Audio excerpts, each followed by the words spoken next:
Unang mga Kronika, Kabanata 26, sa pagkabahagi ng mga tagatanod pinto sa mga Kuraita, si Mesilamaya na anak ni Kore, sa mga anak ni Asap, at si Mesilamaya ay nagkaanak, si Zacarias ang panganay, si Hediael ang ikalawa, si Zebadias ang ikatlo, si Hatnael ang ikaapat, si Elam ang ikalima, si Johanam ang ikaanim, si Elionai ang ikapito, at si Obed-Edom ay nagkaanak, si Semeaias ang panganay, si Josabad ang ikalawa, si Joab ang ikatlo, at si Sakar ang ikaapat, at si Natanael ang ikalima, si Amiel ang ikaanim, si Isakar ang ikapito, si Pelutay ang ikawalo, sapagkat pinagpala siya ng Diyos. Kay Semeaias namang kanyang anak ay nagkaanak na mga lalaki na nagsipagpuno sa sangbahayan ng kanilang magulang, sapagkat sila'y mga makapangyarihang lalaking matatapang. Ang mga anak ni Semeaias, si Otni, at si Rafael, at si Obed, si Elsabad, na ang mga kapatid ay matatapang na lalaki, si Eliu, at si Samakayas. Lahat ng mga ito'y sa mga anak ni Obed-Edom. Sila at ang kanilang mga anak at ang kanilang mga kapatid, mga bihasang lalaki sa kalakasan, ukol sa paglilingkod, 62 kay Obed-Edom. At si Mesilamaya ay nagkaroon ng mga anak at mga kapatid na matatapang na lalaki, 18. Si Hosa naman sa mga anak ni Merari ay nagkaroon ng mga anak, si Simri ang pinuno, sapagkat bagaman hindi siya panganay, gayon may ginawa siyang pinuno ng kanyang ama. Si Hilkias ang ikalawa, si Tebelayas ang ikatlo, si Zacarias ang ikaapat. Lahat ng mga anak at mga kapatid ni Hosa ay 13. Sa mga ito ang mga bahagi ng mga tagatanod pinto sa makatwid bagay ng mga pinuno na may mga katungkulang gaya ng kanilang mga kapatid na magsipangasiwa sa bahay ng Panginoon. At sila'y nangagsapalaran, gayon ang maliit na gaya ng malaki, ayon sa mga sangbahayan ng kanilang mga magulang na ukol sa bawat pintuang daan.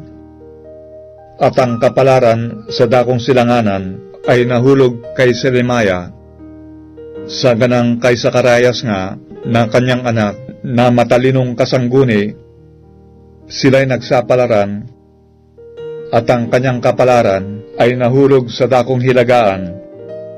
Kay Obed-Edom ay dakong timugan, at sa kanyang mga anak ay ang kamalig.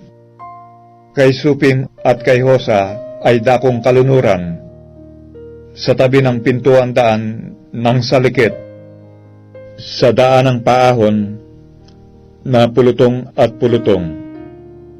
Sa dakong silanganan ay 6 na libita, sa dakong hilagaan ay 4 araw-araw, sa dakong timugan ay 4 araw-araw, at sa kamalig ay 2 sa parbar sa dakong kalunuran, 4 sa daanan, at 2 sa parbar.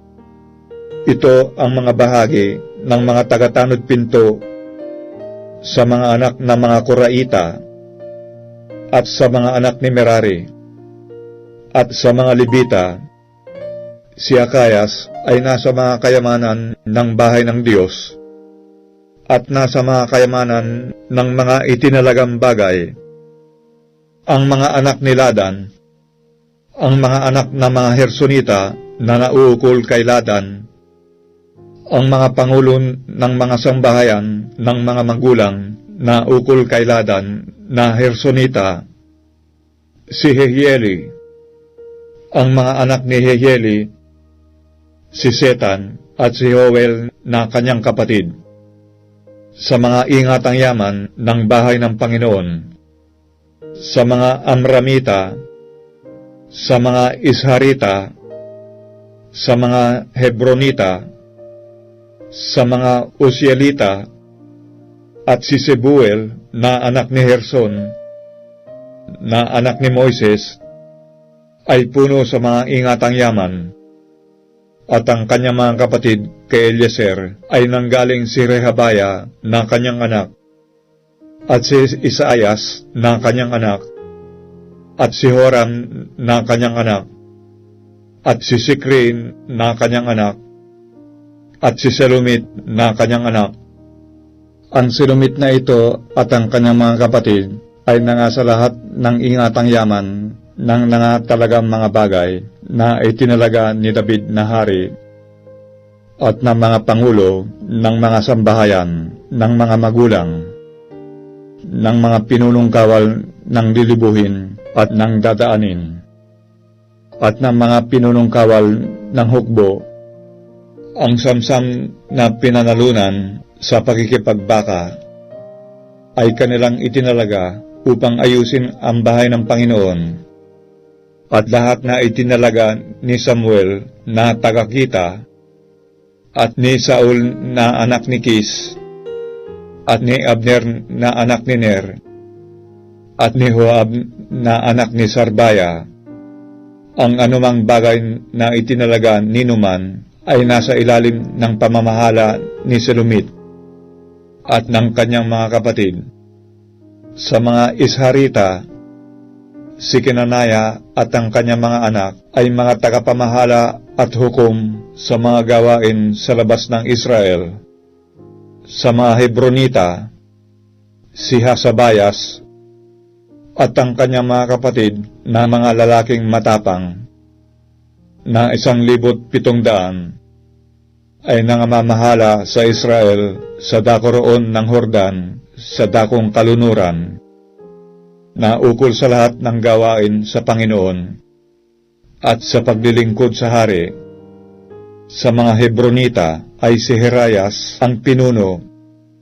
Sa mga tuwid bagay, sa mga Hebronita, ayon sa kanilang mga lahi, ayon sa mga sangbahayan ng mga magulang, ng 40 taon ng paghahari ni David, sila hinanapan at may nasumpungan sa kanilang mga makapangyarihang lalaking matapang sa Haser ng Galaad, at ang kanyang mga kapatid na mga lalaking matapang ay 2,700 na mga pangulo ng mga sangbahayan ng mga magulang na siyang ginawa ni David na mga tagapamahala sa mga Rubenita at sa mga Gadita at sa kalahating lipi ng mga Manasita, sa lahat ng usap na ukol sa Diyos at sa mga bagay ng hari.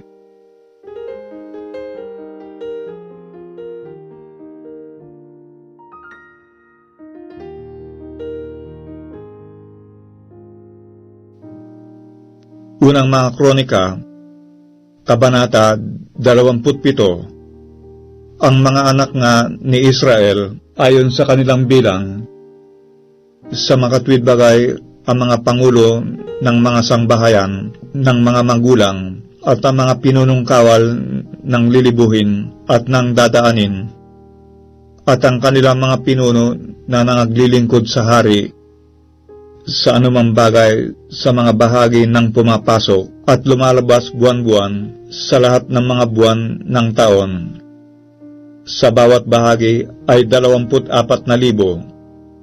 Sa unang pagkabahagi na ukol sa unang buwan ay si Hasubam na anak ni Sabdiel, at sa kanyang bahagi ay 24,000. Siya ay sa mga anak ni Pares na pinuno sa lahat na punong kawal ng hukbo na ukol sa unang buwan. At sa bahagi sa ikalawang buwan ay si Doday na Ahohita, at ang kanyang bahagi at si Milkot na tagapamahala, at sa kanyang bahagi ay 24,000.